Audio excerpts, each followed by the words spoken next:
This is Hidden Killers Live with Tony Brueski, Stacey Cole, and Todd Michaels. Well, here we are again. Another day in America where after a horrible tragedy, we're here to talk about it. And I don't know why, but this one feels different. We're going to talk about why that is. Of course, we're talking about the assassination of Charlie Kirk, which occurred in Utah at a college campus just yesterday, the 10th of September 2025. The tinderbox in America feels like it just kind of blew up.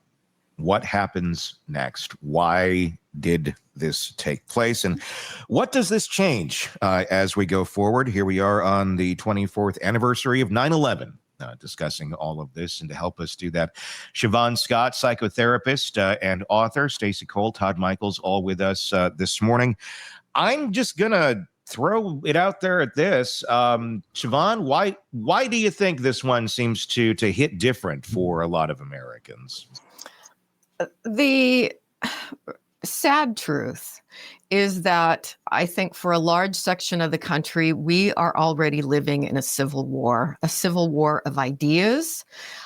Both sides are not shooting at each other yet, but on an emotional level, it's you use the word tinderbox. It's an incredibly intense and fraught time in the country. And I think when people have a political leader that they look up to, that person becomes symbolic for everything that they believe in. Mm-hmm. And so an attack on their leader really hits them hard. It's like the general was killed, and I did not follow Charlie Kirk. I tend to personally stay away from people that would go in the extremist category, no matter what side they're on, because I like to just get the facts and then come to my own opinions based on that. But a lot of people were very emotionally invested in his message. Mm-hmm. And so an attack on him feels like an attack on them and their values. Yeah, this is, I mean, it's, I can't tell you I've ever listened to a full episode of Charlie Kirk. I knew who he was. I recently listened to a Bill Maher interview with him, which I thought was interesting, considering the two are pretty much diametrically opposed on most views. I'm not, I wasn't a Charlie Kirk, fan of his message, but I respected his ability to give his message out there to who he wanted to. That's why we're in America. That's why you're able to do what you're able to do, and why you're able to do why you're able to do it. And I think people on the opposite side of this are also very much affected, because this one it's as polarizing as a figure as Charlie Kirk could be. At the end of the day, I think a lot of people, both sides of this, are very shaken up. There was another shooting. There's a high school shooting while this happened. Yeah. But his assassination seems to almost symbolically feel very different. And it's, I don't know. I'm really kind of at a loss for words on this, because it shook me. I don't know. It's just I saw the video and I don't want to ever see that again. But at the end of the day, he was at a college campus debating people. I mean, this is insane that we're at a place where this is what we have to worry about on a campus, on a public setting, a public forum. I mean, should we have already been worrying about this? Should this have never taken place to begin with? Should they have looked at this in another way? Like, maybe the risks here are too great to do something like this. I don't know. There's so many would have, could have, should haves in this. But at the end of the day, you have a father of two who was brutally murdered. And it goes beyond any of his opinions. It was just completely, I feel like there's a destabilization that has taken place. Has it? Are we about to enter a zone in our country now where we're going to start seeing a lot more political type assassinations? I fear so. I also think it's been progressive. If we look at the list, a lot of people online have been circulating a list of all the political violence. Mm-hmm. And I mean, from going way back. We'd say in the last decade, there's been an increasing number of people. Just 3 months ago, the Minnesota, Democrat legislator killed in her home and her husband and her dog. And the guy had a hit list of 45 other Democratic names. Paul Pelosi attacked and hit his head with a hammer. I mean, this is all stuff. This is not what we're used to in this country. I mean, there have always been the occasional political assassination, but it's been rare. It's not been the norm. And I think we've moved into a time where people are so rigidified and so activated and so angry. And then you throw a little bit of psychopathology in here and somebody that thinks that they're the virtuous savior. And, it's a very fraught time. I personally avoid crowds. There are a lot of parades or events that I would normally like to go to. I just don't feel it's safe. And to go to a big political rally outside, I think you're taking your life in your hands at this point. Yeah, I mean, I think that's the climate that we're in, where that is just kind of the harsh reality of it. We react to things in this country when they happen very harsh, and then we have very short memories. What do we do about it? I mean, at this point, how many school shootings have we had in the last week? Yeah. I don't know the number, but I can think of at least 3. Yeah. Mm-hmm. I could be wrong. It could be 2, but there was one in Minnesota. There's one in Denver. I thought there was another one in between. But, we're outraged for a day and then we go about our business. And when is it going to be enough? Where's the tipping point? Did we just hit it? Did we hit it yesterday? I don't know. What I'm wondering about this, because I think everyone needs to take in society a big collective breath here on every side. This could be a time, it could be, as we're on the 24th anniversary of 9/11, of everybody, like, take politics aside and come together going, what the hell are we doing? Mm-hmm. Like nobody wanted this to happen. Now, are there assholes out there on each side going and celebrating this death? Yes. And you should probably, go find a hole and jump in if you're doing that. This is nothing to be celebrated. This is nothing. I don't care what you thought of Charlie Kirk, to be vitriolic about or anything of that nature. This is a human being who is expressing their opinion in a country where we are allowed to do it. And we celebrate it as one of our virtues. And yet we're in an atmosphere where the attitude seems to be, let's shut everyone up who has a different opinion than ours. Mm-hmm. Mm-hmm. We can't be there. That doesn't work in a civilized society. And like you said earlier, this differs because it feels like, and we don't know the motivation behind the killer. And I don't even think it matters, but it does feel like it's an attack on an idea on what Charlie, what he stood for, what he believed in, which many people believe in. And they're not horrible human beings. They're fellow Americans with different opinions. Mm-hmm. And we've always been in a place where we live with fellow Americans with different opinions. And Charlie Kirk had all the dangers of a 1994 Sunday school teacher. What I found very interesting about all this, everybody that I was talking to yesterday, the comments that I read, I heard so many people say, yeah, but he said this. Yeah, but he said that. And you know what? He has a right to say those things in this country. But give me a second. The reality is, when I looked up, 90% of the things that people are spewing to each other, going, he said this, he said that, he never said. There's so many. There's so much of this, let's jump on the bandwagon, and because he represents this or his view is over here and that, somebody's going to say, well, he says this. Well, did you hear he said that? And it's telephone, and it goes and it goes. Did anyone ever hear him say half of these things? And you look it up, it's like he's never actually said this. That's a really good point. Now, there's plenty of shit. I'm sure he said every side has their shit that they say. And some can view this as dangerous or that as dangerous. But I found it very interesting that most of the big points that I saw people throwing around there online of, well, he said this, never fucking happened. Never said aloud. But people would assign those things to him, and then they believed it.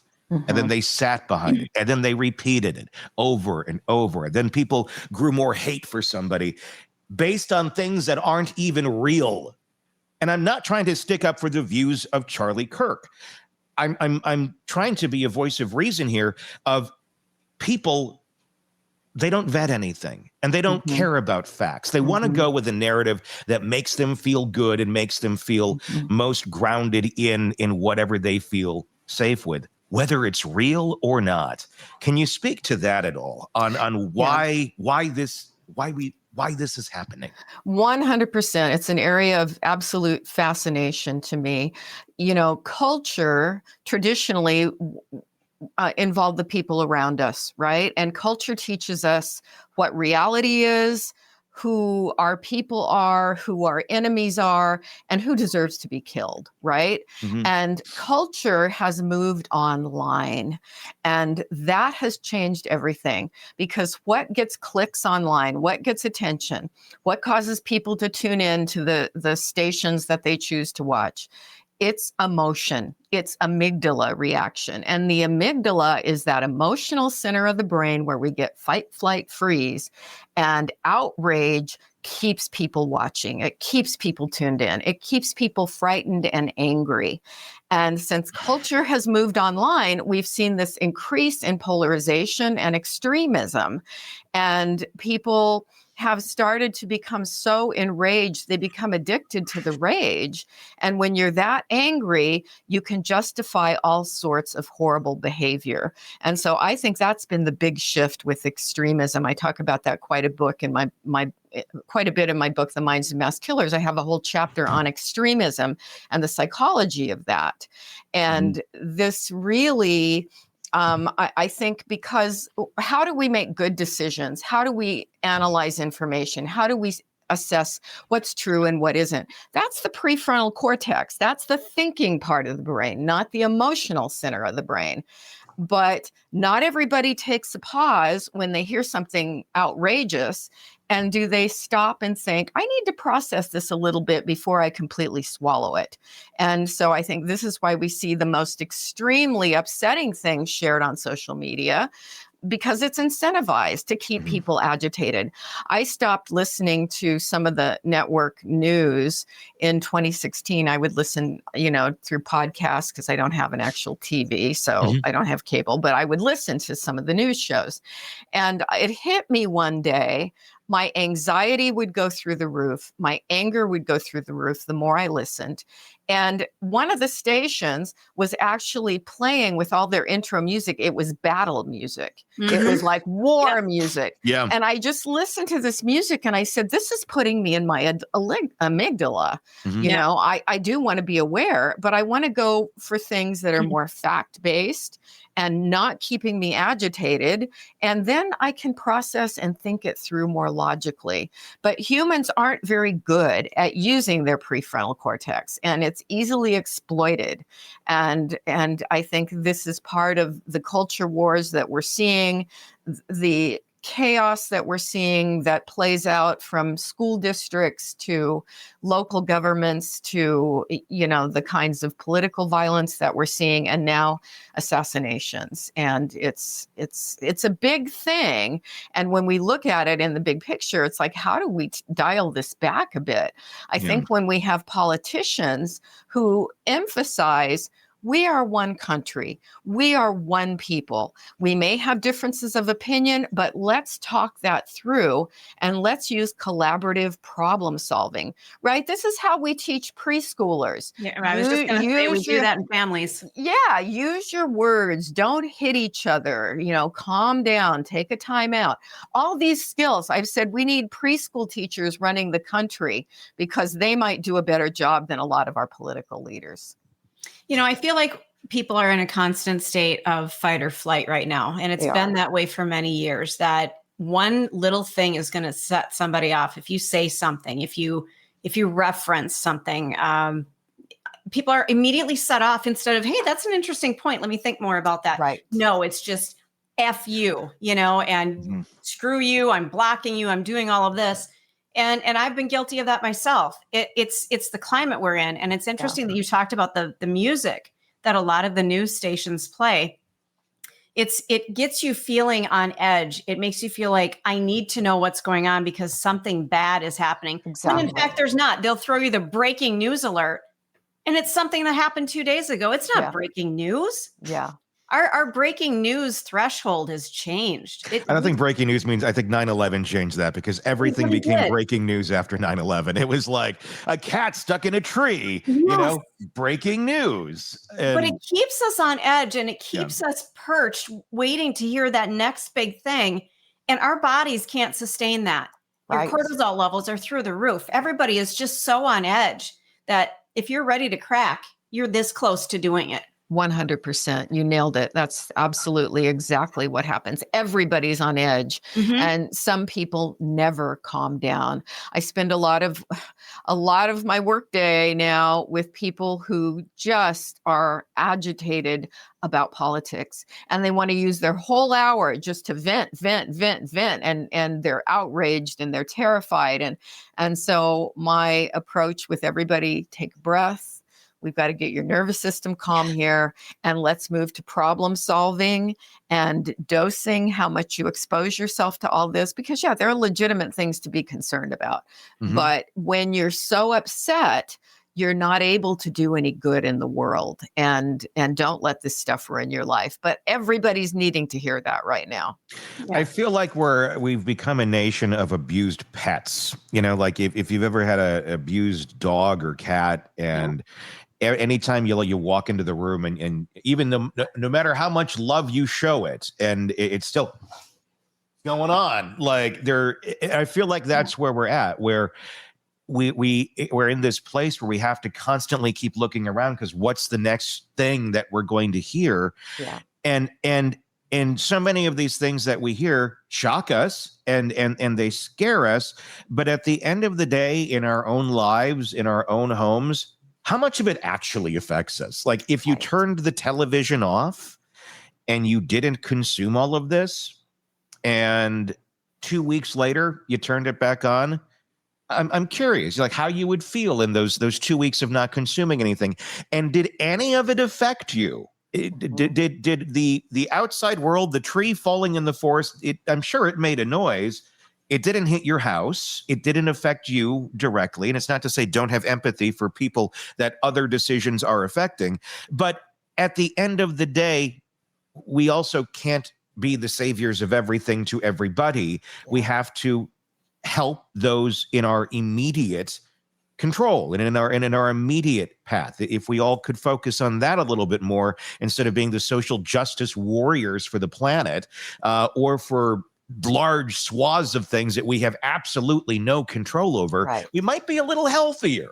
I said a lot of this with the political climate and things like that as they were happening. I think I even said it to you, Stacey, when all this. I said, look, if you didn't watch anything for the next 4 years, I bet you'd be a lot happier person. And at the end of those 4 years, would you have rather spent 4 years worrying uncontrollably about things that you have zero control over? Or would you rather have spent those 4 years just enjoying life, doing what you love to do, and further pursuing your interests and passions and helping people and all of that? And I think if we can take a collective breath at that, I think we'd be a bit of a happier society if we could hone ourselves in a little bit more for the reality of reality's terms that we all live with around us. Beautifully said. Yeah, to that point, my life situation changed dramatically about 2 months ago, and I'm living in a different situation. I have 2 TVs in my apartment. I used to live in a home. Not like a institutionalized home, but a house. And everybody's like, yeah, we know. But I don't have the TV on. I spend a lot of time here at my desk. I'm usually out of my apartment doing some other things. And I haven't watched TV in probably, I want to say 4 weeks. Like I have not sat down and turned on the TV. I haven't watched any news. I do once in a great while look at the Associated Press, top headlines, that kind of thing. I've turned off all of my news alerts. And I go to bed with Schitt's Creek playing in the background. And I set my timer for 30 minutes. And that's what I fall asleep to every night. And my level of anxiety has absolutely dropped. It probably for other reasons as well. But I don't wake up anxious. I don't feel like, oh God, what did I miss? What did I miss? Mm-hmm. You know what? The sun came out. The birds are chirping. I'm good. Yeah. That's what I can control. My cats are here. We're good. Yeah. You have to look at what's in your bubble and check your bubble, because we can't do anything about what's going on in the greater world. We can't fix it. And like I said, I think we need to I mean, if we want to live in this society, everybody is entitled to have their opinions. And and honest to God, there's far more extreme people than Charlie Kirk. Yes. I mean, at the end of the day, he was one of the few who wanted to have conversations. That was the point of what he was actually doing. Now, you can disagree with his views, but his point, he wasn't there with a big sign that said, fuck you, I'm right. It was prove me wrong. Let's have a conversation. Let's have a dialogue. And he used verbiage of like, okay, prove me wrong. Let's talk. It's the old adage of the person in the park with a sign. It's exactly what he was doing, literally in a park with a sign doing this. Right. And he encouraged, and he could talk competently. I mean, if you go back and if you don't know anything about Charlie Kirk, and I didn't know a lot about Charlie Kirk, go watch the Bill Maher interview. I mean, if you don't agree with him on much of anything, which I personally don't, but I don't hate the man, and nor should he have died. This is utterly insane. We could disagree, but I felt like at the end of the day, I could probably go have a beer with the guy and we could have a conversation like we used to do. And we could hear each other and go, oh, okay, well, this is how you believe things. This is how you were brought up. This is okay. I can respect that. He wasn't like, and my belief system, I'm going to go in and I'm going to take this away from you. It's like, we can exist. We can coexist is essentially, I think, was part of his message, as much as people want to say it wasn't. He wasn't a let's kill everyone that disagrees with us type person. It's just, it's sad and it's shocking, because this is something where I feel like both sides are digging in even deeper to things that are not real. Where you see one side going, well, every Democrat hates him and this is horrible. They're all celebrating. You're like, no. Yeah, I didn't see. I mean, maybe I'm sure if I dug deeper, I could find some real horrible assholes who were celebrating. Sure, this. not much. But you know what? Much. For the most part, nobody was. Yeah. For the most part, anybody I knew who was a respectable Democrat were heartbroken. We're like, holy shit, this is not good. This is horrible. So reality check for everybody on this. No, most sane, healthy thinking people, nobody is celebrating this shit. No. They are not. You can find an extremist somewhere, yes. And on the same token, well, he said this, he said that. Take a look and see if it's actually what he said, or if it's just what Matilda you saw tweeted, who heard it from her cousin, who heard it from that and this, and her, third cousin's cat told them in a dream. And now it's on a tweet and must be true because I saw it and all my girlfriends or all my friends said that that's what he said. There was so much of it that's not even real, that we base our rage on. We have this rage that we have that's based on fear and not reality. Yeah. But we live in a country where you can hate somebody. You can disagree with people. You can be wildly obsessed with hating somebody because of something they said. But that doesn't mean that person needs to die. They deserve to live just like you do. And maybe you shouldn't be wildly obsessed with hating somebody. Correct. But in this country, you are afforded that opportunity to be as wacky as possible, as long as you're not hurting anybody. If you want to decorate your entire space in whatever fashion you want, that is all one side. I mean, if you want to have, a Trump themed apartment or a Biden-Harris themed apartment, you can do that. That's what this country is about, is you get to be you. You get to do whatever you want to do as long as you're not harming anybody. And somebody crossed the line hardcore yesterday. That's not what we're about. He has the right to say anything he wants to say. without being killed. Mm-hmm. We crossed that line hard yesterday. It's not okay. And this is not the first time America has dealt with political violence. Obviously, we've seen a good share of it in recent years. We've been in far worse times before most of us were around or were very, very young, and it's a time that I feel like we're approaching again. I feel like the cycle is turning, and we're going back into more extreme and more vitriol on each side. The thing that I found interesting, we're talking to Robin Dreek yesterday, and I'm curious to get your take on this, Shavaun, with the Minds of Mass Killers in your book. He had a stat, 9% of assassination type characters as of this recording, we don't know who did this. They're still searching. 9% historically actually had a motive that was aligned or opposed what the individual they were assassinating had. 9%. The other 91% crazy shit.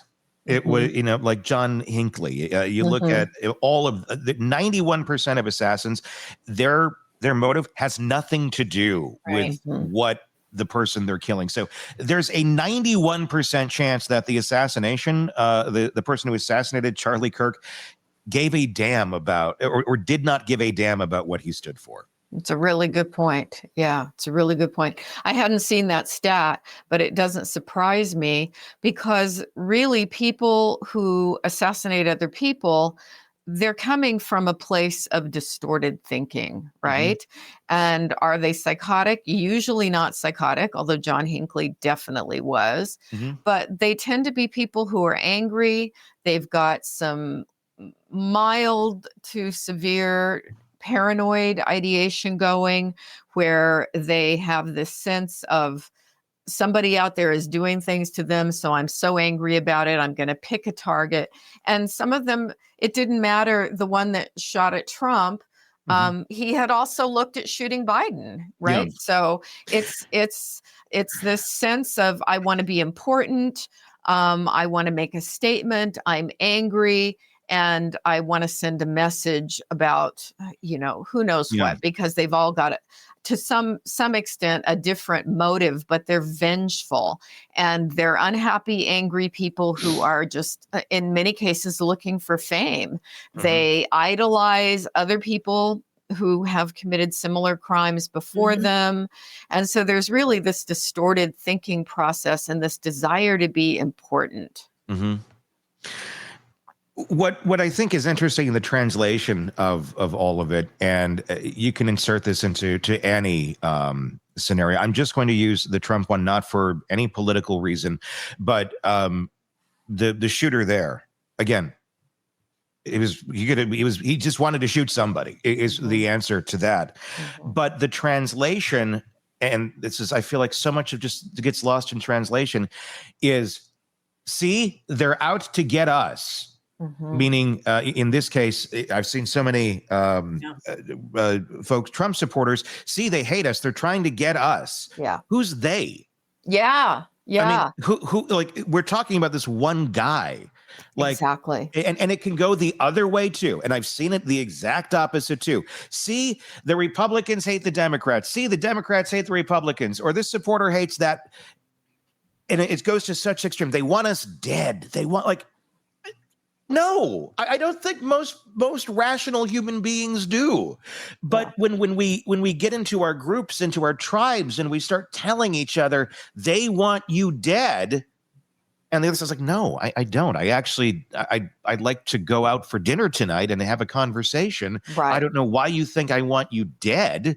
We disagree, but we keep telling ourselves these things, and then we get more and more distant from people that don't have the exact same viewpoint that we do. And it gets to the point where when you do see them, it gets more and more distant and more off. And then, well, my family's like this. I don't want to do this. And then eventually you're just not there anymore. There he goes. Yeah. Having part of the conversation. Yep. And you're over in your corner freaking out because the cacophony of voices that are telling you what to believe. You are just consuming it, going, well, these people, they agree with me. They're telling me this is so dangerous and so scary, and all these people, they feel this way and they hate me this much. And then you realize, if you were to come back to that table, no, they actually just want you to pass the fucking gravy. Yeah. Yeah. You hit on something that I think is critically important. Humans are wired neurobiologically. We come into the world with a natural tendency to separate ourselves into categories and tribes. And I call it the us-them process. Mm-hmm. I'm not the originator of that term. We'll credit neuroscientist Robert Sapolsky of Stanford, who I think is the most brilliant person in the world in talking about human behavior. But we're all wired into categorized people. And even with infants, if they are raised in one racial group, their caregivers are of the same race. When an infant sees a face of a person of another race, they have an anxiety reaction. Mm-hmm. So we're all just wired biologically to like the people like us and feel very suspicious or dislike the people that are not like us. And this can be racial, it can be ethnic, it can be economic class. But it ends up with this distorted thinking that we're good to the people like us, but the people that are not like us are the thems, and it's okay to treat them badly.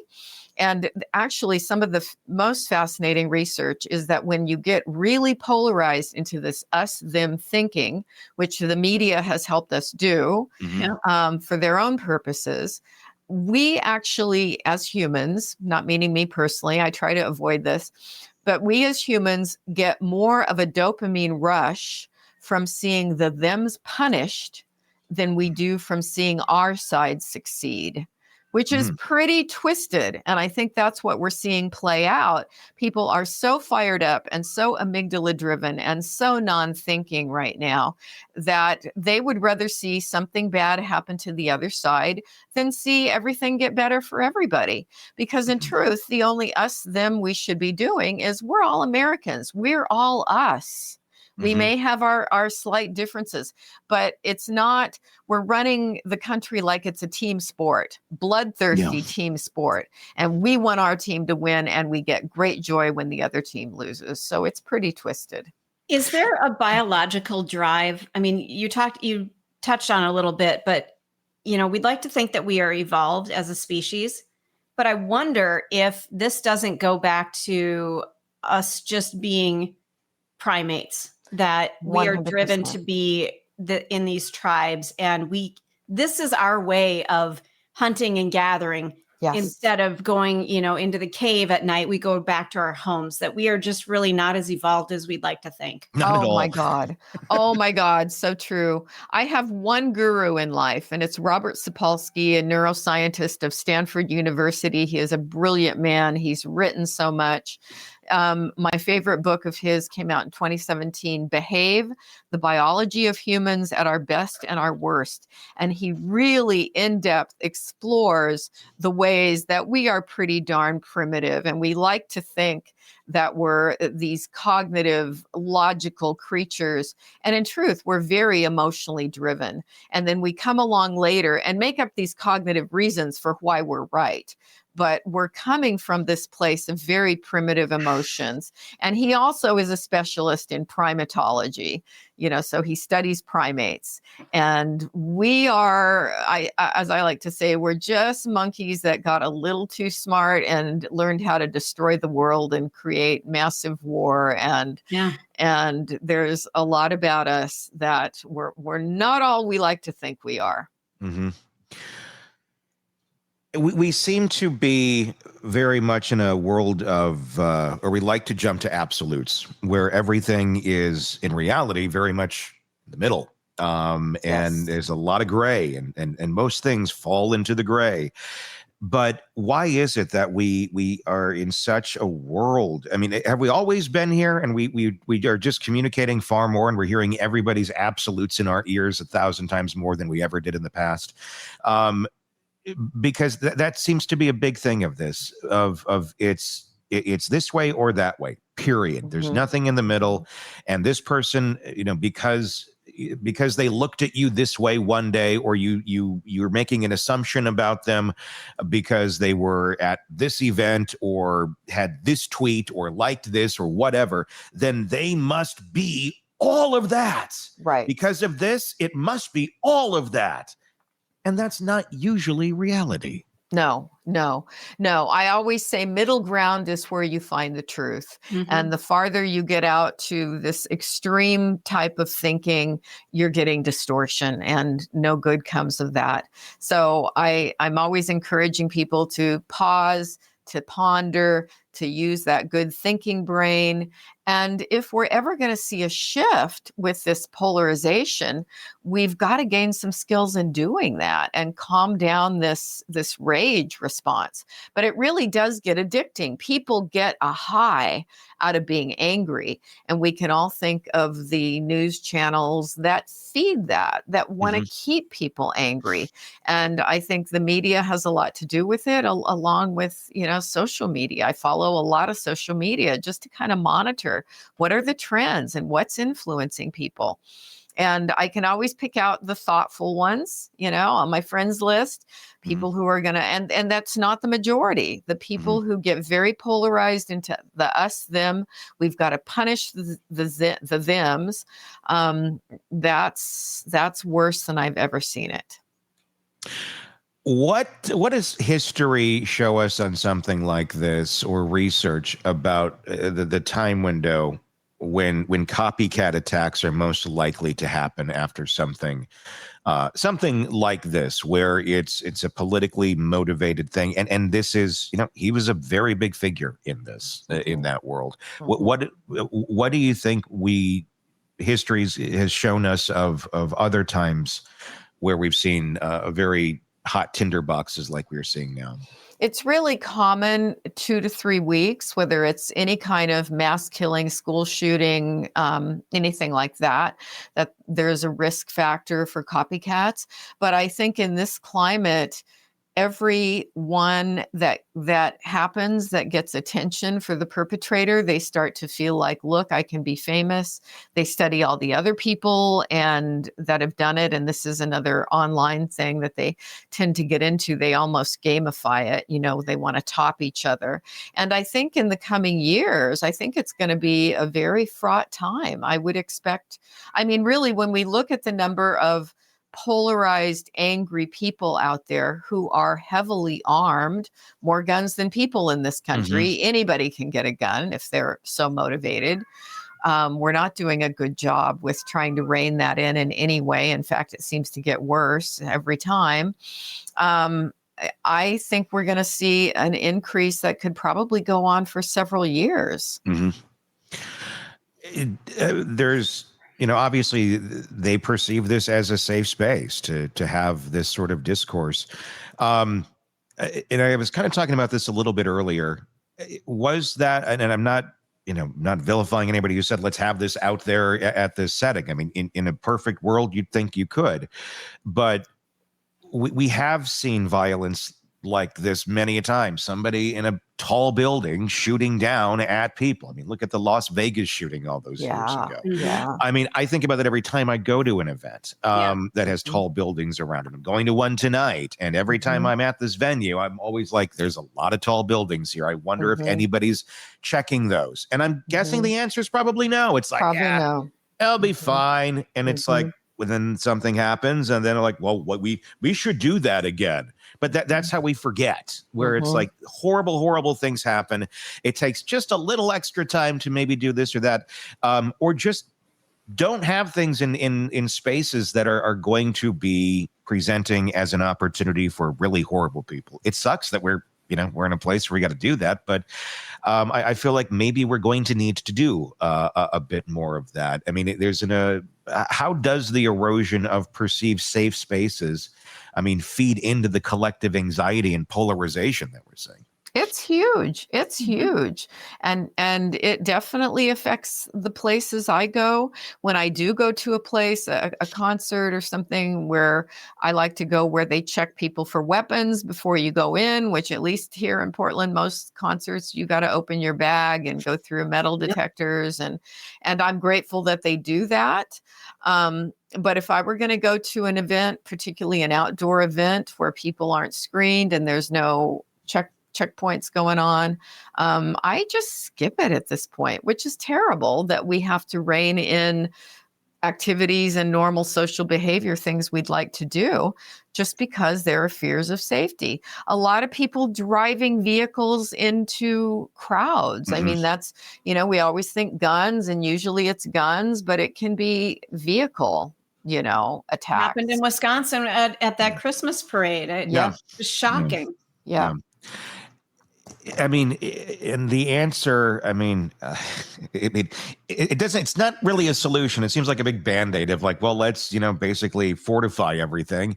And we can to a certain extent, until you can't. And ultimately this is a mental health crisis that we have people that can go to such extreme beliefs and feel like this is the best way to handle things.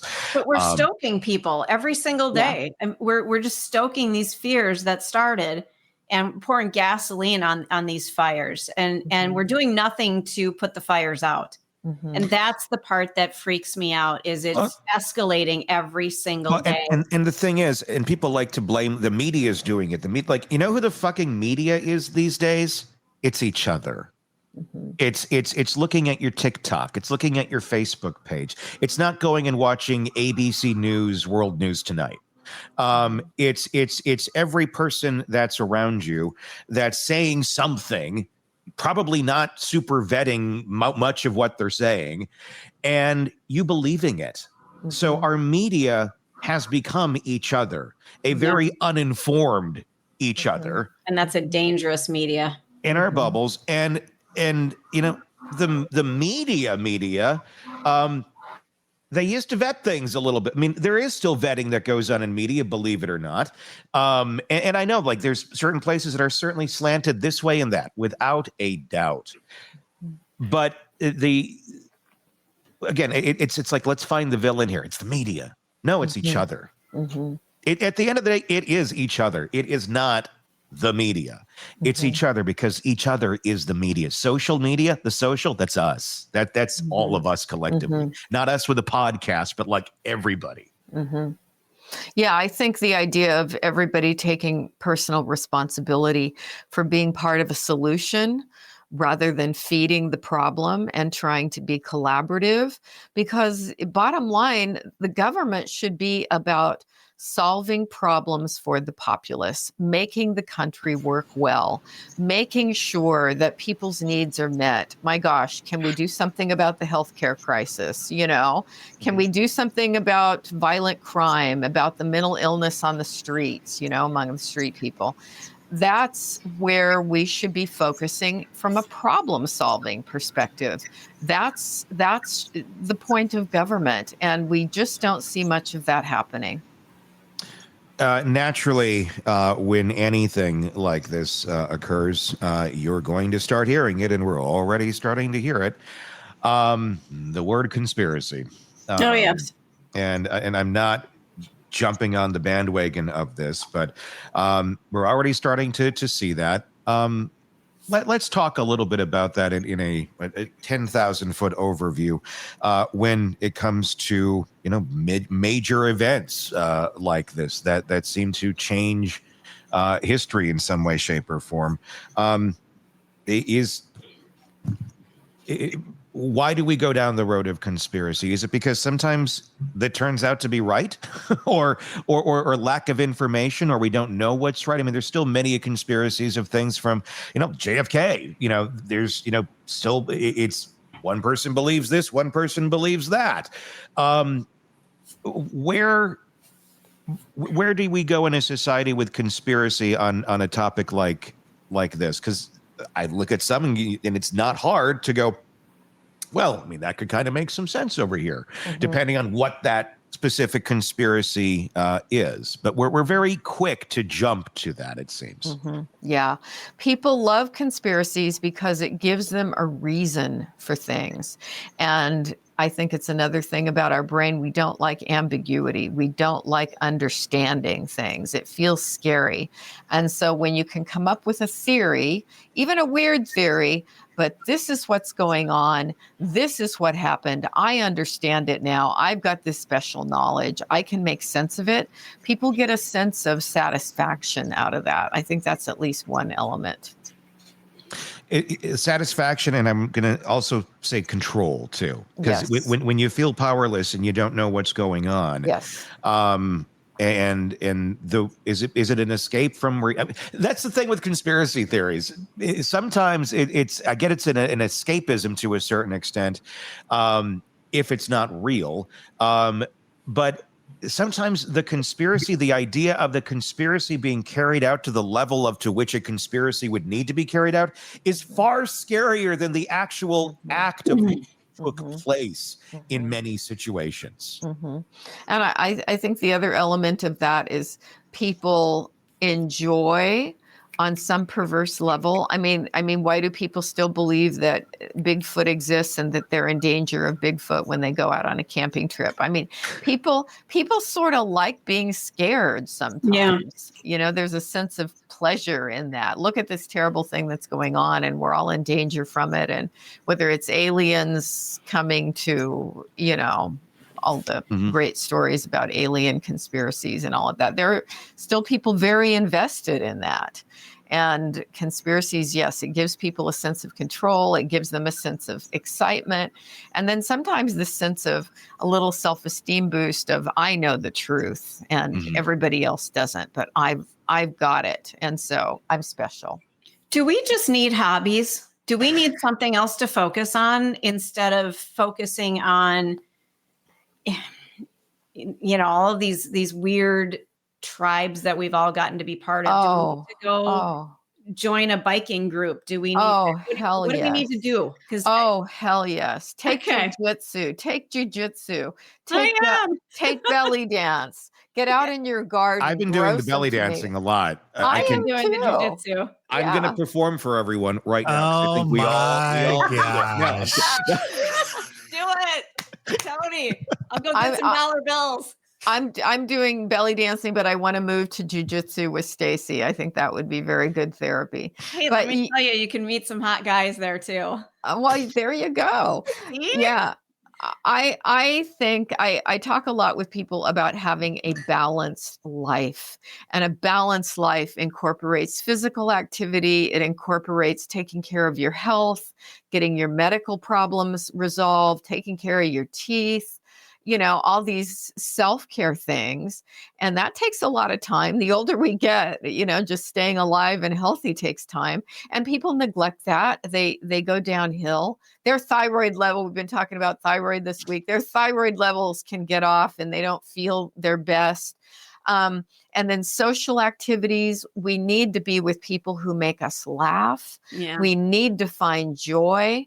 And if we're not, we need to have love in our lives. If it's the love of our pets, volunteering is so good for people. Not that if we're working full time, we don't have a lot of time to volunteer, but something where you're doing something altruistic out in the world. And when you've got all these different activities that are healthy, that are positive, that are supporting your life, you feel better, you do better, you're thinking clearly. And then if you want to make a difference in the world and the political system in some way, you're in a much better headspace for doing it in a healthy, collaborative, problem-solving way and getting out of that amygdala rage reaction. I think there's a lot of, I wouldn't say almost like a feeling of hopelessness. A lot of people share in things like this and events when things like this happen. And I would say for me, I do kind of feel that in some ways, because I think at the end of the day, the folks that maybe we used to look to de-escalate this stuff or be the grown-up in the room and try and collectively, bring us together, it doesn't exist anymore. I mean, the first thing we saw on so many things yesterday was more hate. Was and it's like, why are where did the grown-ups in the room go? Why are we the people who used to be there? You know, and I'm talking about political figures and such that, you know, no matter what side you're on of this, and I'll tell you what, I saw far more people that would have, you know, theoretically, or agreed with Charlie Kirk's beliefs that were jumping on and saying really horrible shit again yesterday. More than you would, you know, the opposite direction, which, but everybody was screaming, the other side is saying this when this side is saying this. And it's like, can we just stop? Can we just stop saying horrible shit to each other? And can we de-escalate? And that's where the hopelessness comes in, because it's this, you look for some sort of light and it's just clash. And I feel like that's gone. That safety net, that grown up in the room. Nobody's the grown up in the room anymore. We're all just sitting here ready to scream at each other.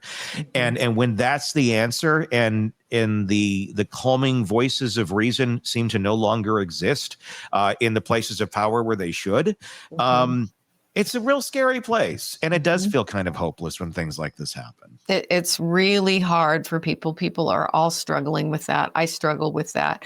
You know, at what point do I go to acceptance and seeing that in my lifetime, I maybe never will see the country that I envision, that I want. And that's a sad thing. So I think there's a lot of grief going on for people, a lot of depression, a lot of anxiety. And when I go to medical appointments now, and, you know, it's a dentist recently who wanted to know what I do for a living. I said, oh, I'm a therapist. And as he had his hands in my mouth, he was venting about politics and asking me questions. Why is this happening? What do we do? And I'm like, no, it's a great time for conversation, isn't it? I know. I'm like, I really want to answer your questions, but you got your hands in my mouth right now, working on that crown. And so it's leaking out everywhere, the hopelessness, the frustration, the anger. And I think when we get to vote again, if we have another election, that's what we all really need to look for in politicians. Who can turn the heat down and who can embrace everybody in the country and see that we are one people, that we've got social problems in this nation, and the role of the government is to help problem solve. You know, let's focus on healthcare in a productive way, not in a battle, not in an us versus them, but realistically, folks, can we come together and think like adults and serve the country, serve the people that we work for? And that includes all the people, not just our team. Yeah. Yep. And that's the reality that I wish we could come to in a situation like this. Shavaun, is that your cat? You hear her, yes. Okay, good. Yeah. I just want to make sure, because I keep looking over going, that doesn't sound like my boy, but gosh, maybe it could be. Okay. Yeah, she's trying to get in the door. Obviously, someone who's going to go out and do something like this, their problem-solving skills aren't the greatest. No. I would say and problem-solving skills, again, our way of thinking in absolutes, our problem-solving skills, they're not good. What is the answer, Shavaun? How do we have everybody get better problem-solving skills so we don't have all of this going on? Is it, and maybe it's more trying to identify what our problems are. And identifying what are our real immediate problems directly in front of us that we can control and that we can, you know, be a part of. I mean, it kind of goes back to like the serenity prayer to a certain extent, of, you know, just, you know, having the knowledge to be in control what we can control. Is it we're trying to control too much in our brains, and we're getting too much things being shot at us every which way, shape, and form? Pardon the pun, I didn't mean to say that, the word shot, but is it there's just too much coming at us in too many directions? that we were overwhelmed. And that's why so many folks don't have good problem solving skills. Yeah, I think doing exactly what we're trying to do today, which is encouraging people to pause, take a breath, think, look at the media they're consuming, analyze, how is this really affecting my mood? Is this helping anything? Or am I just becoming part of the problem, part of that us-them battle? And I think that I try to work on teaching people about their brain, using their thinking brain. I feel like I'm playing preschool a lot of the time, preschool teacher, with just trying to explain things to people. And when I see people really agitated, writing in some fashion, if it's on Facebook or Instagram or whatever, it's like, let's try to get out of that us them. We're all Americans. We're all in this together, and we're not enemies. We don't have to look at it that way. And so that's one of my goals. One of the reasons I do social media, yes, I like to keep people laughing with strange humor and memes, because I think laughter helps de-escalate that anger. So there really is a strategy behind that. But also just trying to educate people that when you are living in a rage state, you're addicted to rage, and this is hurting you, and it's not helping the country in any way. So just trying to put that message out there. Yeah. There was a press conference this morning. We're going to go to that here in just a second. Shavaun, thank you so much for coming on and being another voice of reason while we're having another crisis in our country. That doesn't need to have happened here on another 9/11 24th anniversary. Thank you again so much. Of course, her book, if you want to read it, The Minds of Mass Killers, very fascinating read. Check that out wherever you get books. Shavaun, thank you very much. Thank you. Let's go and take a look. This press conference took place a little bit earlier today with the FBI giving us the latest on the investigation into the assassination of Charlie Kirk. Let's take a look. Good morning. I'm Bo Mason, Commissioner for the Utah Department of Public Safety. I'd be remiss if we didn't start off today and recognize the significance of the day. Historically, on 9/11, law enforcement has come together as a group to recognize and honor those that sacrificed to preserve the ideals of this country, the freedoms of this country. And instead, we find ourselves today hunting a murderer who chose to violate our rights, the rights of an individual within this country. Just to recap yesterday's events, at around 12:20 p.m., political influencer Charlie Kirk was at Utah Valley University participating in a student-sponsored event with Turning Point USA. Charlie was shot at that event. He was transported to a local hospital where he later passed. Last night, his body was moved to the state office of the medical examiner. We will continue to facilitate movements to get him home today and with his family. Yesterday, during the investigative process, we located a couple of persons of interest. We interviewed those individuals, and after releasing them and after clearing them of being suspects, they faced scrutiny, they faced threats.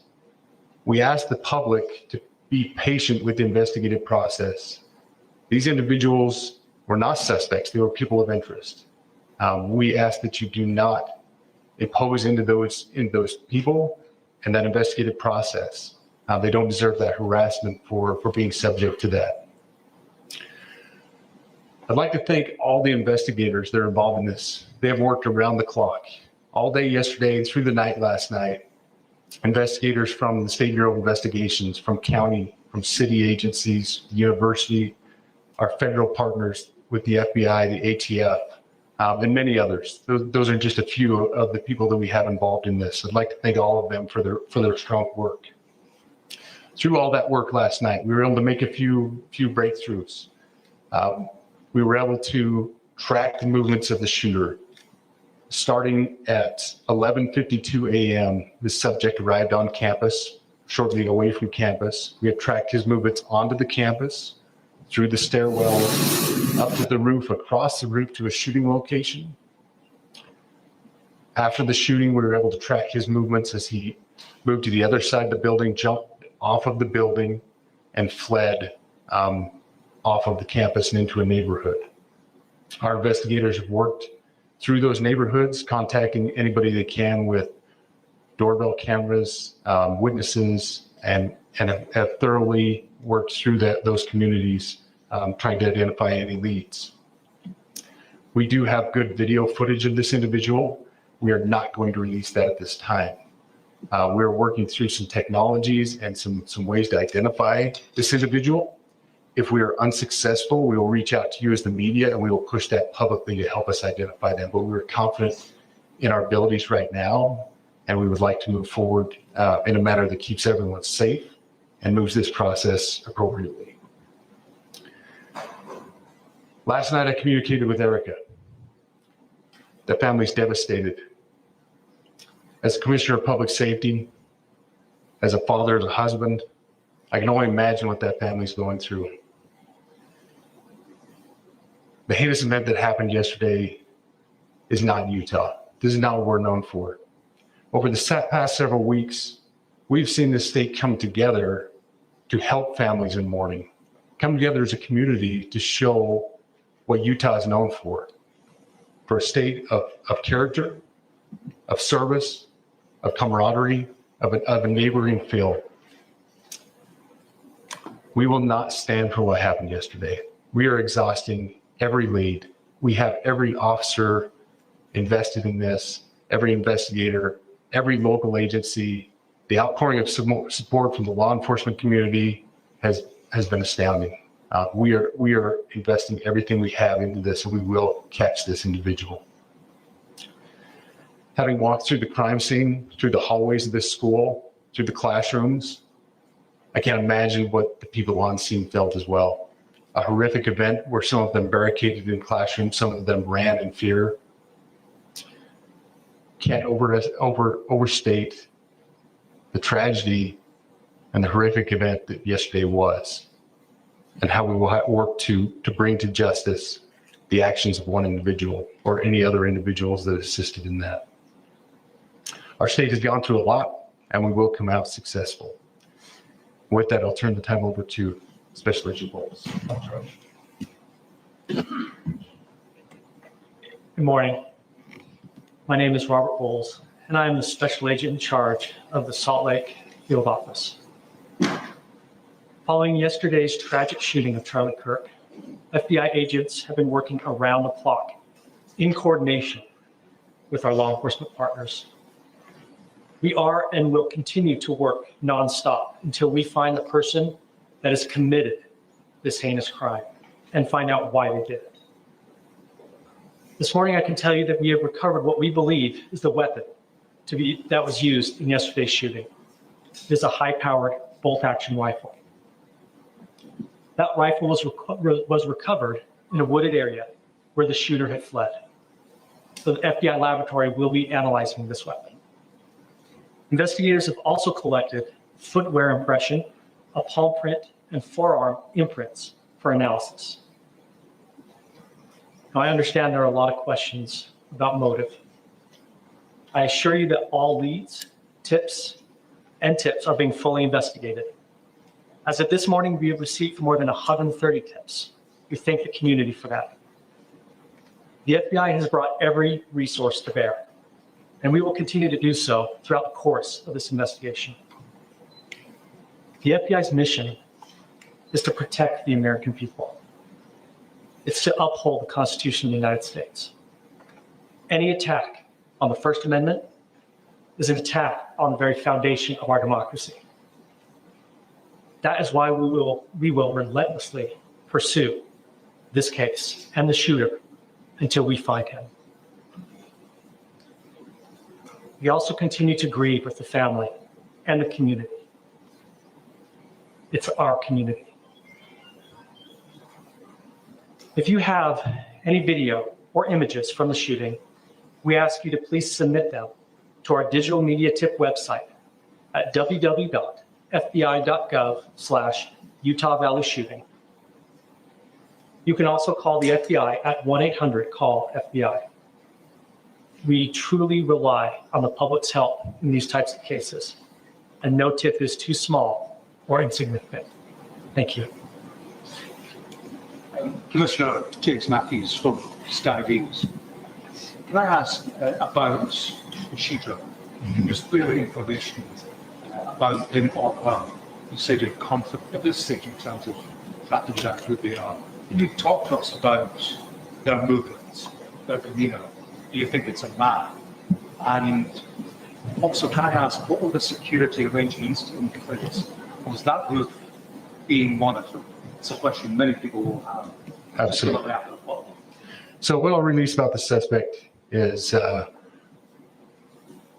suspect blended in well with a college institution. We're not releasing many details right now, and we will soon. But right now we're not. But that individual appears to be of college age.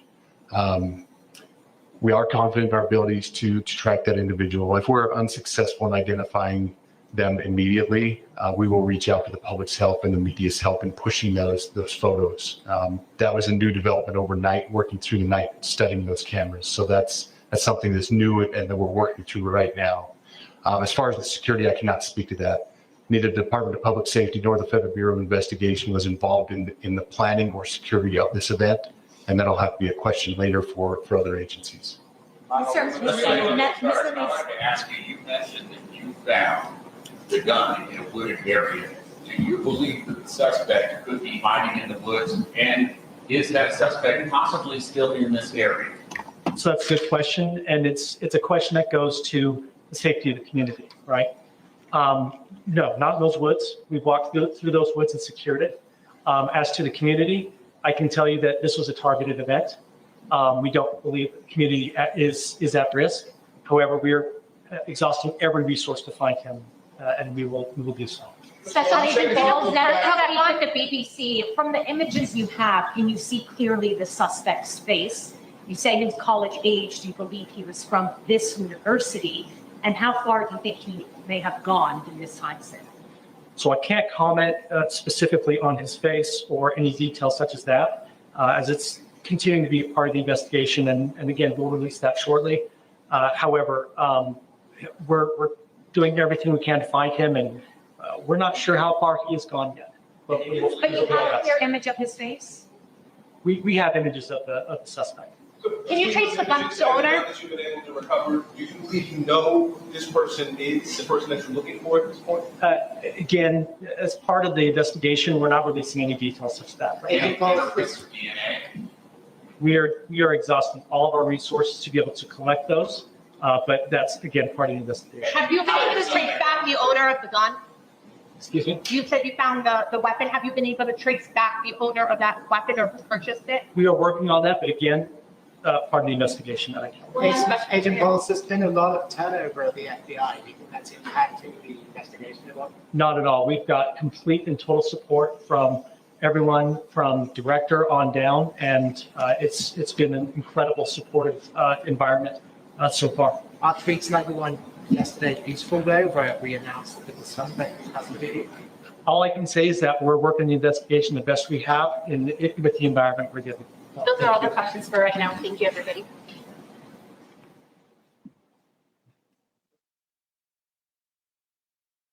Earlier today, in regards to the assassination of Charlie Kirk, the FBI has now released an image of the suspect that they believe is involved in the shooting. He does, in fact, appear to be of college age, which they were alluding to in that press conference right there. Other than that, there's a lot of information that is coming out at this moment in time, and it's out there. We're gonna move on to another topic here, but it's a lot that we're pulling in. We're gonna be joined in just we're going to be joined by Eric Faddis here in just a few moments, a defense attorney, former prosecutor. We're going to talk about the Mickey Stines case, and we're going to talk about the latest developments in that, because there's some big things that have come out. The unsealing of grand jury transcripts. Now, this may have actually been an accident. The transcripts give us a look behind the curtain of what was going on in those court chambers. If you're new to this case, Mickey Stines, the sheriff who shot the judge in his quarters at very close contact. What happened? Was there some sort of a mental health break? Well, in the grand jury transcripts, we learn a lot more new things about this case and the mental health struggles that apparently were going on. Very, very real for Sheriff Mickey Stines before pulling that trigger.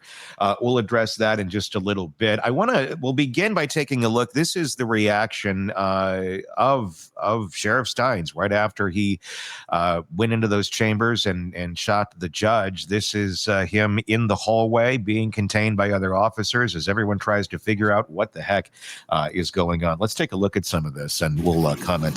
Transport me in a vehicle for? Probably not to push in Ledger County Jail.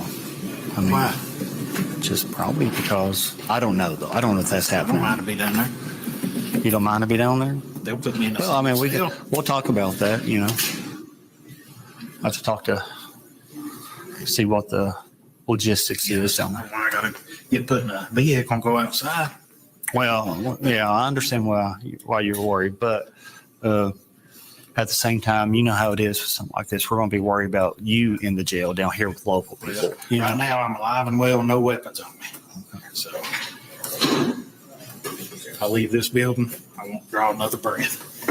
We're going to go in one of these rooms, and we're going to talk real fast. Yeah, not in one of these right here. I don't know. I think they cleared one out. So, you feel safe doing that? Why?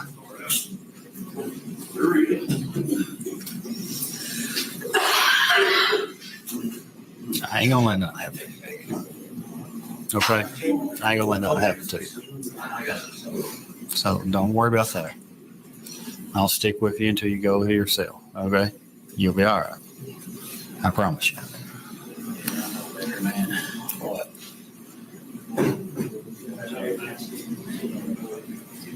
You know, we just talked about, we known each other forever. I ain't gonna let nobody hurt you. Would you talk right here? If we pulled up some chairs, we'll just talk low. We're just trying to let everybody hear stuff and see everything. I don't care if everybody hears. I just don't feel safe. Okay. Well, here you should feel safe. There's cameras here. There's people everywhere. People in there. So if we pull up some chairs right here, would you talk to us right here? And no problem. Transport. Well, that's transport is another issue. We'll make sure you're safe on that too. We'll wait till after we get done talking. I ain't trying to be difficult, guys, but I don't feel safe. So we got to know what led to this, Mickey. What transpired leading up to this? Because I know it just didn't happen for no reason. Something's happened. Everything has a reason why it happened and why somebody acts the way they do. Just be fair to me. We'll be fair to you. Just don't beat on me. I ain't gonna beat on you. Nobody else is gonna beat on you. You know that. Don't shoot me. Somebody gonna kill me. Nobody's gonna shoot you. Nobody's gonna kill you. Don't do that. Don't shoot me. Kill that stuff. So what? Tell me about what was going on earlier today. What was you doing earlier today? Tell me about your day. It was fine. Good day. Normal stuff, office stuff. Why was you over here at the courthouse? Just was you had to come over here, drop off some papers? So you come over here to talk to somebody? Court. Come over here all the time. For court? Yeah. Okay. Just come over. We had lunch together at street side. Who did? Several people. Who all had lunch?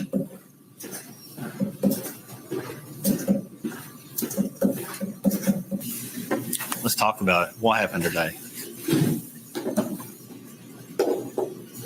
Which jail are we going to? I think, not positive, Mickey, but I think they're transporting you to the Leslie County Jail. For your safety. For your safety.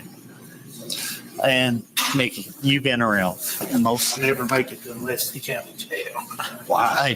Hey, who do you want to put me in Leslie County Jail? I get killed there. I get killed in the jail. I guess y'all might as well do it. Who do you want to transport you? Of all the police officers here, who do you want to go with you? It'll be it has to be at least one KSP officer, even if you ask one of your deputies.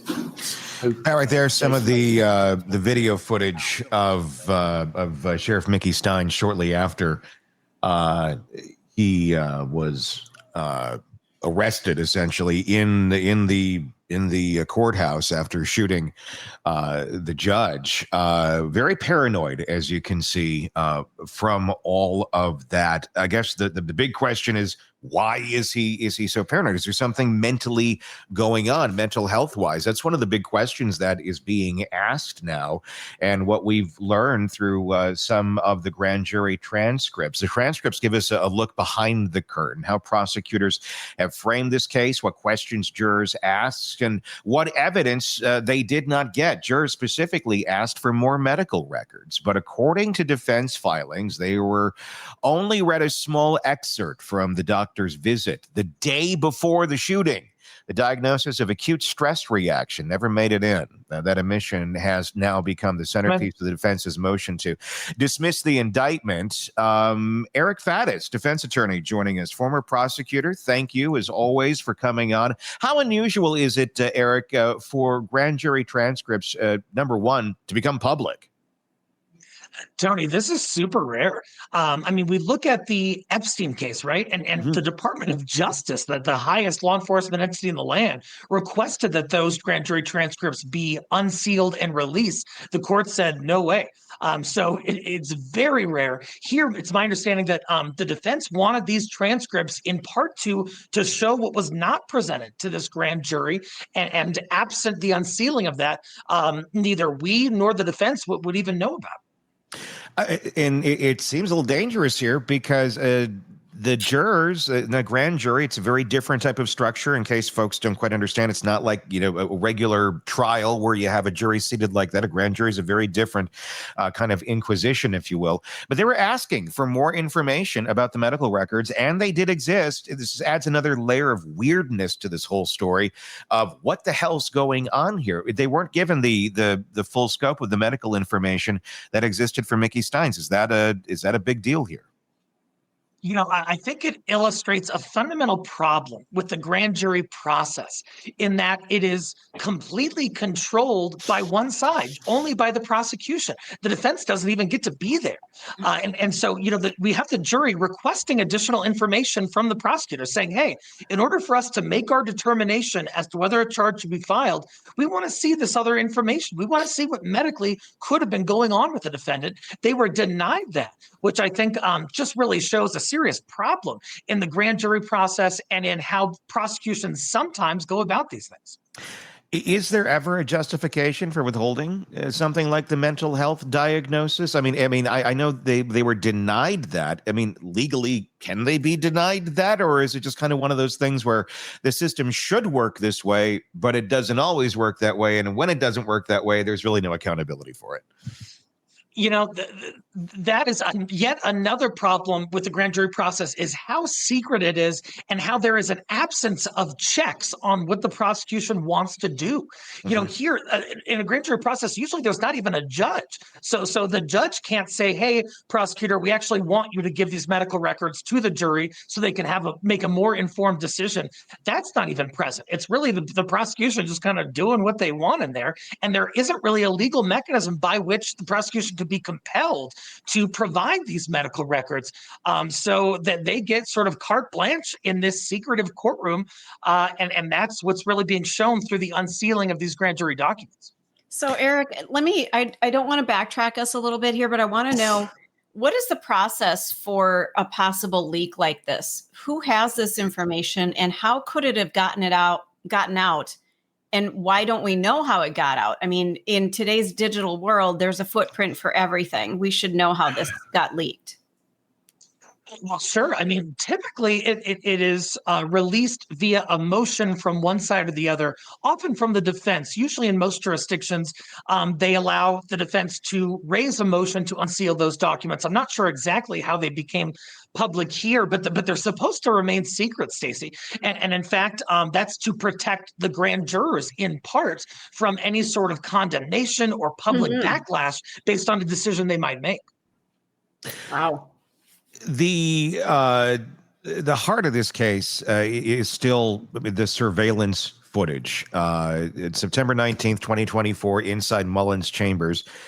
Steins, the sheriff, he clears the room of 4 people. He checks the doors and sits across from the judge, and then he borrows Mullins' phone and call his daughter. Then, without sound but in plain sight, he fires 2 shots. Another round at the desk, 6 more as he exits. Deputies say he later looked blank, almost vacant.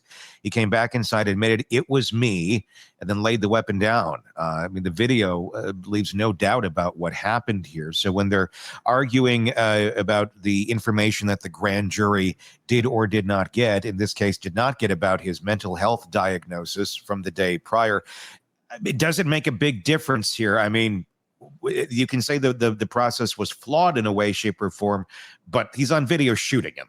So, I mean, what does that change? What are they arguing here to say that, well, this isn't valid? Try and explain that to me a little bit more.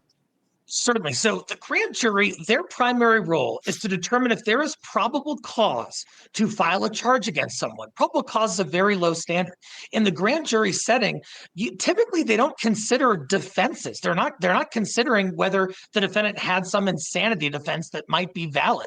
That being said, the grand jury sort of acts, or is supposed to act, as a check on the prosecution. If they want more information about the totality of what happened, because that could play into their determination, then they're supposed to get that. I think defense is saying, hey, had the grand jury been given this information about mental health, perhaps they would have made a different call on this. Now, legalistically, the video is pretty clear in terms of probable cause for this shooting, but the grand jury wanted to hear more. The defense is saying they should have heard more, and that could have changed their decision. What would it have changed? If we're talking legalistically here, I'm not sure it would have changed a whole lot, because the grand jury, it's not a full trial, right? It's not their job to consider, hey, what are all the possible defenses? Let me hear from the other side too. Let me make a final conclusion as to what I think happened. That's not what they're in there to do. And so, even if they would have had the mental health records, from a purely legalistic perspective, there was still likely probable cause to bring the charge. The time for defenses like an insanity defense is on the back end, sort of as we get close to the trial phase. Right after the shooting, rumors started spreading like wildfire in the community. There were claims that Judge Mullins had some kind of a relationship with Steins' wife or teenage daughter.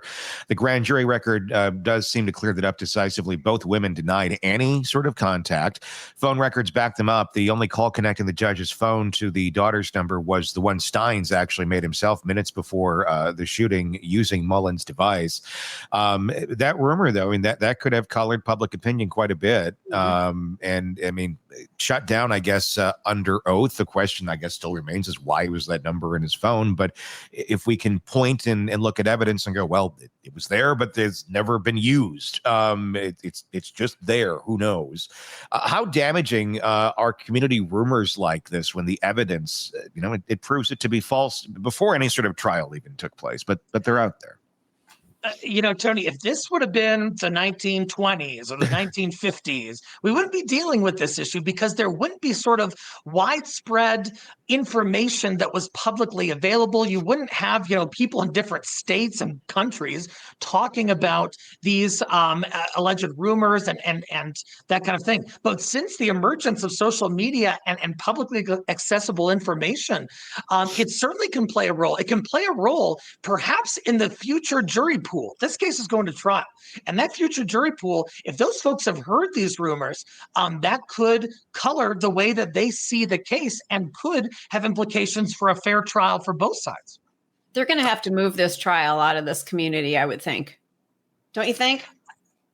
Stacey, there has been, my understanding is that there may have even already been a motion to change venue, because it is such a close, tight-knit community.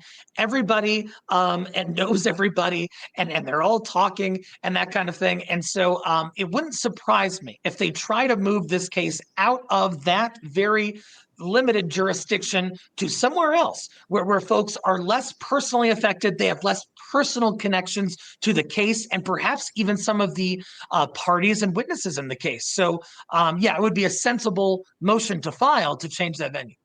There's so much in this case that we just don't know about, and there's so many rumors in this case, and so many just horrific accusations in this case, where it makes it what it is, and everybody speculates. Well, was he pushed to this because of some of those rumors, or because of that information, or are they facts, or are they not facts? So then we just don't know, and what happened after the shooting might be just as important as what happened before. I mean, hours after his arrest, Steins was evaluated at the jail. The intake report, and this is some new information, describes him as actively psychotic, different than, I guess, what we saw in that video that we were just watching. Initially disoriented, combative, paranoid, even pepper sprayed by the staff. Wow. Because and unable to understand his charges off the bat. He was started on, I'm bad at medication names, Risperdal, I believe, and antipsychotic medication is what they gave him. It stands in sharp contrast to what the detective told the grand jury, that Steins had been in the right mind when he killed the judge. I mean, it's a gap. It's now in the defense's strongest weapon, it seems here. How do you, as a defense counsel, how do you leverage something like that in a jail intake report that so clearly contradicts the state's narrative? Oh gosh, I mean, it looks like that might be the most viable defense here is kind of an insanity defense or some kind of mental health mitigator. And the fact that the prosecution really told the jury kind of matter-of-factly, hey, he was fine, he was of sound mind when this happened, don't worry about that. Just sort of goes to show how one-sided that grand jury process can be. So with defense, they're going to get mental health evaluations to try to get an expert to say that the shooter did not know what he was doing and could not ascertain between right and wrong. And so certainly some fodder for defense as we move forward. And if I'm defense, I'm trying to bring up the fact that the prosecution left that out of the grand jury proceedings. I'm not sure if a judge will allow that at trial, but I'd want to show that hypocrisy on behalf of the government. I mean, as a prosecutor, do you try to argue that the psychosis set in after the fact, not before? I think that's a clever avenue to explore, because certainly some horribly traumatic event like shooting somebody you know at your work inside a courthouse who's a judge could have a severe impact on one's psyche. And so if those psychotic issues came to light only after the alleged crime was committed, it would not constitute an insanity defense and may not even be terribly relevant. So if I'm the prosecutor, that's kind of the road I'm going down. Yeah, I mean, the medication, by the way, Tony, that medication is typically used for schizophrenia. They also use it for bipolar disorder. So not sure exactly what. Yeah, they gave him something. I mean, in that heat of the moment of what's going on here. Let's get this guy calm, and so that seems to be it must. And my familiarity with this is that you wouldn't necessarily use it acutely, but maybe that's something you would use if somebody is having a meltdown of some sort, for lack of a better term. It's you could talk to one doctor, one's going to go, yeah, give him that. The other's going to be like, why would you give him that? Exactly. Exactly. So it may be, it's a long acting injection or tablet. So who knows how they would go about using it, but clearly they felt they needed to. Yeah. Yeah. The defense is they're going to be going with the insanity defense. They're going to argue that Steins wasn't capable of understanding what he was doing. Prosecutors, of course, have pushed back, saying that he knew exactly what he was doing, and they're demanding a second mental health evaluation. Okay. I don't know how that would play into today, after all this, I mean, the evaluation, I think, at the moment of the crime would be the most important. The defense is resisting that, calling it a stalling tactic. It kind of sets up a very high-stake battle here, not whether Steins pulled the trigger, but whether he was legally responsible for this, for the action of what he did. He clearly did pull the trigger, but how tough is that to mount a successful insanity defense in a case where you literally have him pulling the trigger? It is exceedingly difficult. You know, in movies, we see insanity defenses and stuff, and they prevail. But in real life, it is very hard to win on some kind of insanity defense, especially when you have this video. The video is going to be problematic for the defense, obviously, in part because it shows the Sheriff Steins sort of acting in a normal fashion. He's not hysterical. He's not falling over. He's not, accosting somebody. He's sort of going in there in what appears to be a rather composed fashion, and then taking a gun, pointing it at somebody, and shooting them. And so defense is going to have a hard time saying, hey, this guy didn't know what he was doing, when the video kind of details his actions, and one can infer his mental state from that video, perhaps. Yeah. Overlaying the entire case, there's these crazy, disturbing allegations. And I don't want to necessarily say they're crazy, because it seems a lot of people believe them to be true, but they are allegations of systematic abuse inside the courthouse. A deputy was convicted of raping a woman inside the chambers. Convicted. It's not that's not a rumor. That was an actual conviction.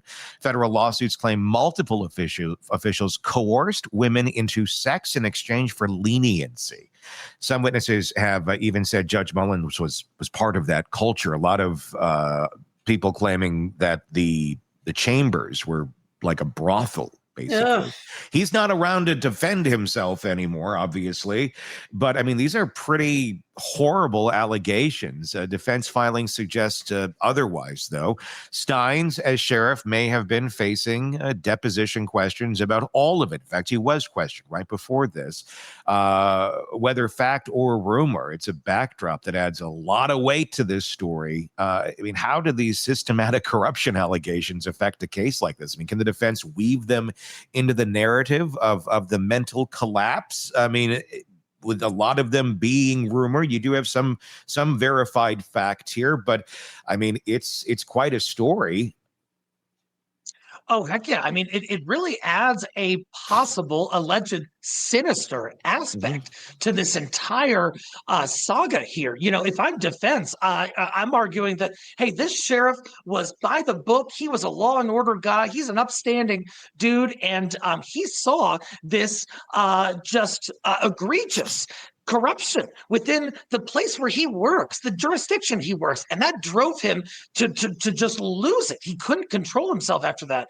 If I'm the prosecution, what I'm saying is hey, this sheriff, bought into some rumors that are likely not true, at least in terms of how expansive that they've been portrayed, and that was his motive. Actually, he knew what he was doing. He was getting back at this system that he thought was corrupt, and that would show that someone, kind of has knowledge of their conduct and has a conscious objective in terms of what they're doing, which cuts against an insanity defense. So I think you can play both ways.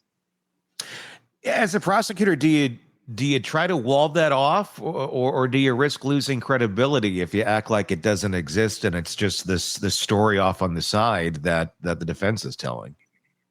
I think as a prosecutor, you absolutely try to get it excluded. You say, hey, this has largely not been substantiated. This is a red herring. This is going to distract the jury. It's going to mislead them. The jury's going to focus on something other than whether this defendant shot this judge in the face, And so if I'm the prosecution, that's the argument I'm making. But certainly that could go awry, because if the judge disagrees and the jury sees the prosecution trying to push that to the side and the defense is bringing it to the forefront, that might indicate to the jury that the prosecution is withholding information. They're hiding something. They're hiding something nefarious, and juries don't like that. How deep do you think this whole thing is within the system? Is this something that could go on with just a couple of people, or do you think that the entire department needs to be dealt with here? That people had rumblings, they knew something was up. Yeah, we sort of like to have this perspective in society that, hey, the court system and police, by and large, they're doing their best and they're above board, and all of these, sinister accusations are just sort of rumors and salacious statements.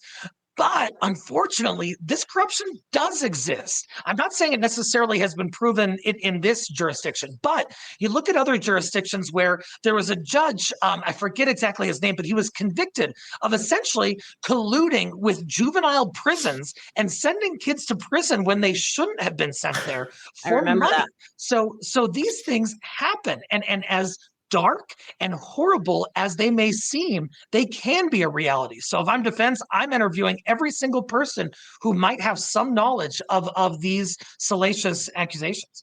But how difficult is that going to be? Or is it impossible at a certain point? Because you're talking about going into the literal institution that decides what is going to come and go in terms of accountability. They police themselves to a certain extent of what you're going to find out. So how do you get in there? How do you get this information? Because if the allegations are true, this runs deep, and the whole damn thing is corrupt, and there's someone here, there's someone there, there's someone over there, where in that chain of information doesn't want that information to get to you. Tony, there are so many hurdles in finding the truth of what happened here. And one of those hurdles is, you can interview the deputies. They're not going to talk to you. They're not going to give a statement to you if you're in defense counsel. You can try to interview the alleged victims if you can identify them. Mm-hmm. That's going to be hard. Just identifying, even if you do identify them. My understanding is that some of the folks might have a fear of retaliation. They might say, hey, gosh, in this small community, I don't want to talk about this, sex for leniency corruption scheme that was going on in my courthouse because, one of the deputies is my neighbor over there. And so it's going to be very difficult getting to the bottom of it. Well, and you'd also probably have people who are maybe embarrassed about it if they participated in it and said, okay, I'll do that for leniency. Obviously, they are a victim as well, but at the same point, may not be something that they're exactly proud of, that this happened, and wouldn't want to have that information in the public.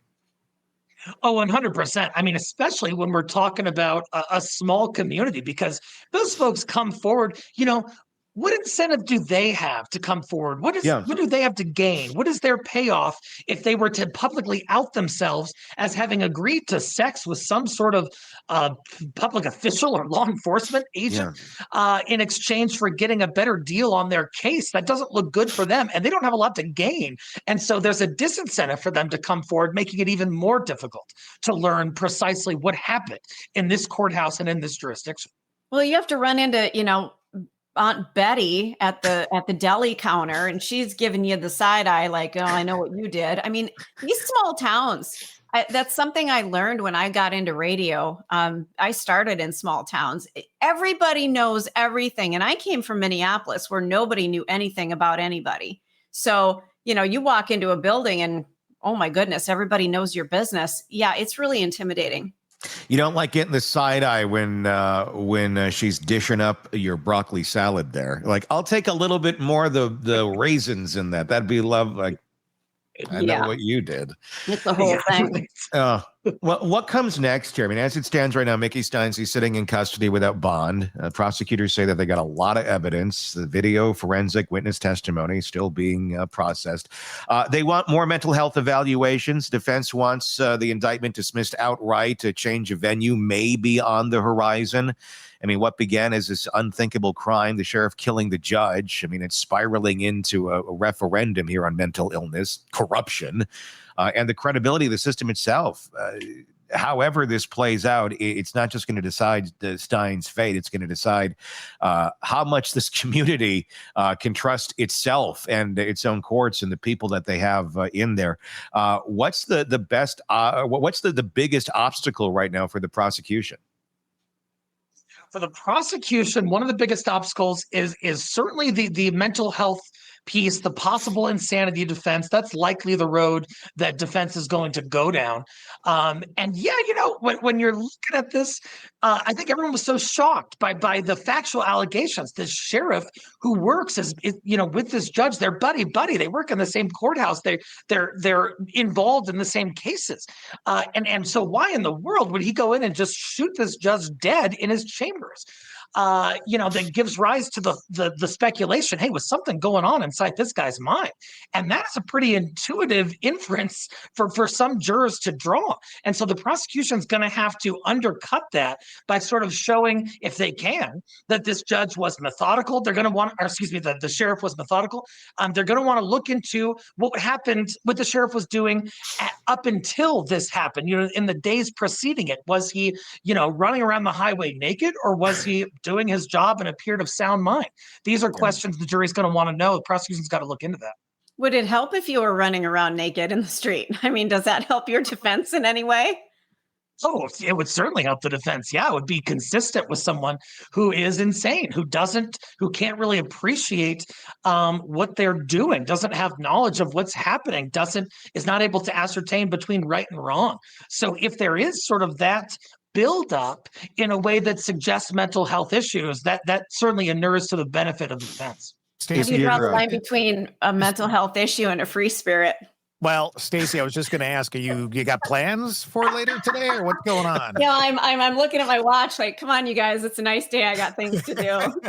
It's time to go feel that fresh fall breeze. Let's go, baby. Yeah. If you're advising the defense, what's the best path forward right now? The dismissal, insanity plea? I mean, what do you think? Yeah, I think the insanity defense is important because, look, it's not a whodunit. You can't say it wasn't your dude. No. It's not a what happened. We have a video of what happened. It's really why it happened. And when we're looking at why it happened, we're in the neighborhood of mental health defenses and certainly an insanity defense. They've got to look into that, and they're going to want to interview everybody who was around Steins, especially in the weeks and days leading up to this event, because those folks might have critical information as to Steins' mental stability or lack thereof, building up to this horrible shooting. Yeah, lots of questions in this and still not a lot of answers. I think even more questions after the grand jury information came out, because it just points to more weirdness in this whole thing of, is there cover up? It looks like there likely could be cover up. Looks like there's reason for there to be cover up.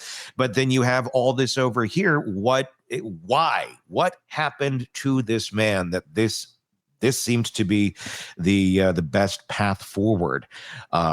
It's never justified, but how the hell did he get there? Was there a mental break? And that's the big question I think everyone's going to be wanting to get to at the end of the day. Eric Faddis, defense attorney, former prosecutor, as always, thank you so much for coming on and giving us your insight into this and all the cases that we cover here on the program.